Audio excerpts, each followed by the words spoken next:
안녕하세요. 차통 김은별 기자입니다. 이 국내 시장에는 저렴하면서도 성능까지 괜찮은 전기차들이 여러 출시가 되고 있는데요. 이번에는 중국에서 전기차가 들어옵니다. 이 국내 전기차 시장은 대부분 현대기아차와 일본차로 좀 두 가지 양상을 보이고 있는데요. 이 북경자동차가 국내에 전기차 라인업 3종을 발표하고 내년부터 본격적인 판매에 돌입한다고 합니다. 과연 이 중국에서 온 전기 자동차가 국내 소비자들의 까다로운 입맛을 맞출 수 있을지 저와 함께 살펴보시겠습니다. 국내 전기차 시장은 가파르게 성장하고 있는데요. 지난 2014년 전기차 등록 대수는 1,315대에 불과했지만 지난해 31,154대로 폭발적으로 증가했습니다. 다른 해외 국가들보다도 국내 전기차 판매 성장률이 높은 만큼 우리나라가 전기차 트렌드를 선도하고 있다고 볼 수 있죠.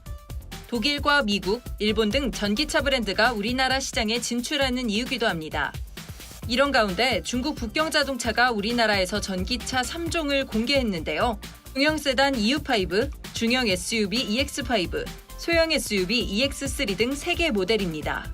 미래 충전에 지금 460km부터 520km까지 뛰는 거리가 상당히 많이 나오거든요. 그 부분이 제일 강점인 거고 렌트카라든지 그다음에 카쉐어링이라든지 이런 쪽을 통해서 먼저 이제 품질에 대한 테스트를 한번 받고 난 다음에 일반 소비자들한테 이제 내놓을 예정입니다. 무엇보다 이 가장 놀라운 점은 바로 외관인데요. 제가 보통 생각했던 중국 자동차 모델들은 대부분 소비자들의 취향을 고려해서 좀 과하게 화려하다는 생각이 많이 들었습니다. 그런데 이번에 공개된 전기차 3종의 경우에는 굉장히 강인하고 또 세련된 디자인을 갖고 있습니다. 또 하나 놀란 건 주행 성능입니다. 최고 출력 16kW, 최대 토크 300Nm, 제로백 7.8초를 자랑합니다. 국내 니로 EV와 비슷한 수준인데요. 친환경 전기차임에도 뛰어난 운전의 퍼포먼스를 선사하죠. 그리고 30개국 이상 국제기준 테스트를 통과한 시간당 60.2kW 배터리를 탑재해 한 회 충전으로 갈 수 있는 거리도 상당합니다.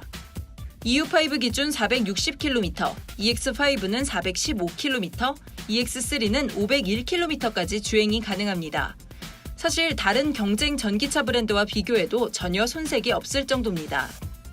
그다음에 지금 예상 가격으로는 대략적으로 한 보조금을 만약에 받는다고 했을 때 3천 초반부터 3천 중반까지를 예상하고 있습니다. 전기차를 지금 이제 제일 먼저 시작을 했죠. 그러다 보니까 지금 이제 중국의 기술이 전 세계의 기술이라고 보면 될 것 같아요. 따지면 뭐 우리나라도 기술이 좋지만 전기차 부분에서만큼은 중국이 제일 앞선다고 지금 본인들은 자부하고 있습니다. 특히 중형 SUV EX5가 국내 소비자들에게 큰 관심을 받았는데요.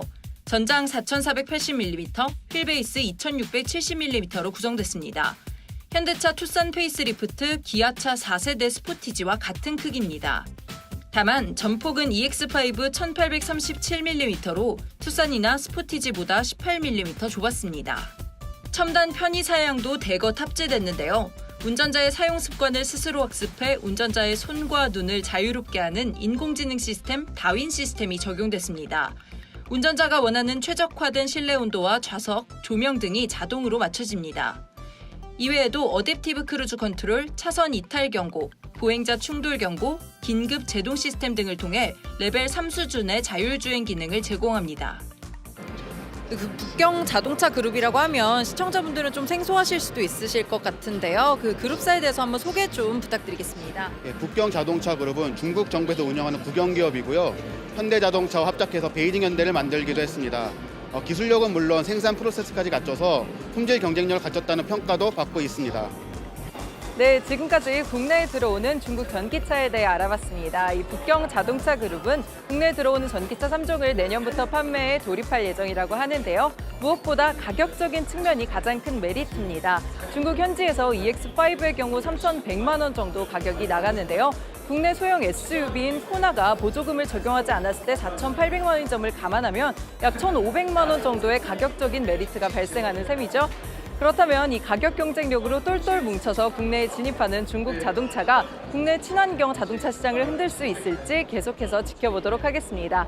오늘 차통이 준비한 소식은 여기까지고요. 다음 주에는 더 알찬 소식과 함께 찾아오겠습니다.